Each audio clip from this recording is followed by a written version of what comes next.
Hi guys, and welcome to another video, and today I'm going to be going over a 2024 Republican presidential primary prediction, and I've selected 4 candidates. I probably forgot one notable person, but you could just tell me in the comments if I did. But I think these are 4 people who are who have a pretty good chance of running in 2024, and this could be the scenario if Joe Biden wins or if Donald Trump wins.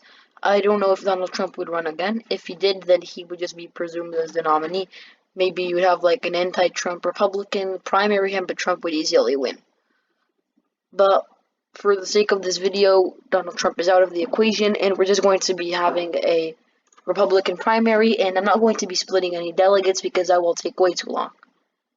So I'm just going to start off with Iowa. That one would go to Mike Pence, just because of the name factor, just because he is the incumbent vice president, and I think that would be a major benefit for him. Same thing with New Hampshire. Those states aren't really based off of your appeals. It's more of who does good campaigning in the state, but I do think that Mike Pence will carry many of the northeastern states that Donald Trump did carry. And in Nevada, I think that one will go to Nikki Haley. I think that's more of an establishmentarian state, kind of like Virginia. I think that Nikki Haley, especially with more minority voters who are Republicans, she'd do pretty well with them. So I just think she'd carry the state, and she'd win her home state of South Carolina by a very large margin. Then on Super Tuesday, I do think Alabama would be close between Ted Cruz, Nikki Haley, and Josh Hawley. Donald Trump only won the southern states because of vote splitting. You would have had Cruz sweeping all of the South, but I do think that Nikki Haley has a pretty good southern appeal, so maybe you would have a very close race, but she'd narrowly win there. But Ted Cruz does do really well with evangelical voters, and I think that would help him, so actually I'm going to give it to him. But maybe a state like Mississippi or Georgia, those would maybe go to Nikki Haley. In Tennessee, I think that one would also go to Ted Cruz, and Josh Hawley, he'd take Arkansas. Then Ted Cruz would take Oklahoma, Utah, and Colorado, as well as Texas. Those are all of his firewall. That's like his firewall. And American Samoa, Mike Pence would win there. I think that usually, these territories, it just goes to, the person who's, who has, a lot of name recognition or who's, leading in the primaries. Vermont, that one would go to Pence, as well as maybe Massachusetts. I think it will be close, but I think that he'd narrowly take the state. And Cruz would narrowly win in Maine. I'm pretty sure he did it in 2016, and I think he'd replicate it. And North Carolina, that one would go to Nikki Haley, as well as Virginia. Virginia is a very establishmentarian state, and Nikki Haley would also win Minnesota. It's a very, they really like her and Marco Rubio, that type of candidate. Marco Rubio had a pretty good showing in the state. He actually won the state. And I do think that she'd also be able to carry it because she's basically the female version of Marco Rubio. I don't know about California. I'll just get to that last. Well, actually, I do know. It would go to Mike Pence, as well as the West Coast. That's kind of Trump territory, but it would just become Pence territory. But I do think that Pence is sort of different. You could have Josh Hawley taking a lot of Trump voters, actually. But I do think that Mike Pence would also carry many Trump voters just because he is their vice president. And Mississippi, I think that would narrowly go to Nikki Haley. But it could actually go to Ted Cruz. I don't know about that. I might be wrong about that, actually. I think that North Dakota and Idaho, those would go to Ted Cruz. Then in Michigan, I think that Josh Hawley would win there. I think that he'd be able to appeal to the white working class, so he'd do well in that area. And Missouri, that's his home state. Josh Hawley would win there. And is that it? I'm pretty sure it is. I already filled in Washington, so I don't need to touch that yet. So this is what you have. You have Josh Hawley doing a bit better this time, and then in Super Tuesday number 3, you could have Idaho narrowly going to Josh Hawley, while Ohio, that one could also narrowly go to Josh Hawley.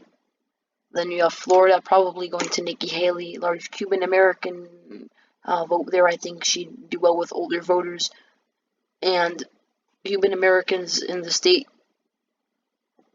Then in Arizona, I also think that she'd do better there.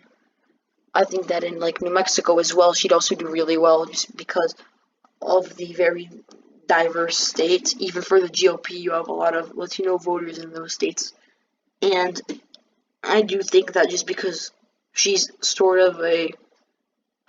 she's pretty popular with basically all Republicans, even though she's a neocon, I think that many people just don't realize that and just like her just because she's pretty appealing and she's a good speaker.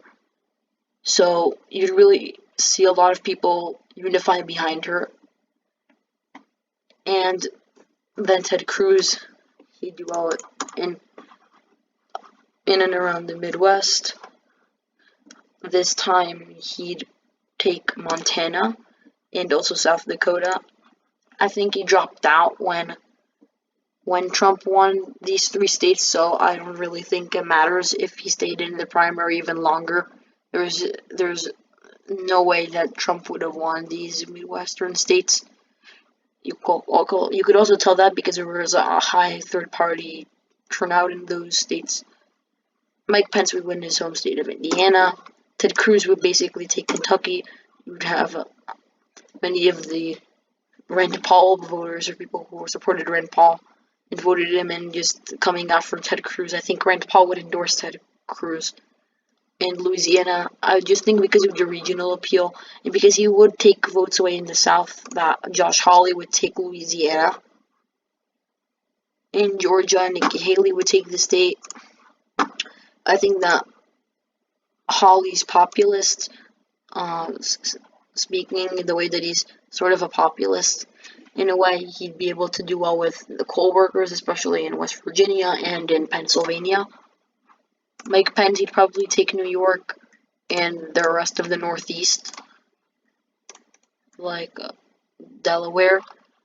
I don't know, maybe around here in these more suburban areas, Nikki Haley would do sort of well, like in DC and Maryland. You could also see Delaware going to her, but I don't know about that. I think that Hawaii would also go to Nikki Haley, and then Ted Cruz would take Alaska. Puerto Rico, that would, well, not 100%, because Ted Cruz has the last name factors, but I think Nikki Haley would narrowly take Puerto Rico. The Virgin Islands, that would certainly go to her. And then Guam and the Northern Marianne Islands, I'm assuming. I don't really know a lot about those territories, but I think that they'd go to Mike Pence. And then the final state, this is kind of close because you have Ted Cruz, who would do sort of well with those voters. He won the state back in 2016, and you also have Josh Hawley, who has this sort of Rust Belt appeal, but I don't know. It would be close, but maybe Ted Cruz narrowly takes it. And yes, that shows that Ted Cruz would actually win the primary, but you could see a scenario in which that doesn't happen, and he might not even run. I don't know. If he wants, it would be a good idea for him to run, at least for himself politically, just because he was second place in the Republican primary in 2016, so when the Republican president that beat him leaves office, he should be a top contender. So I do think that he might run.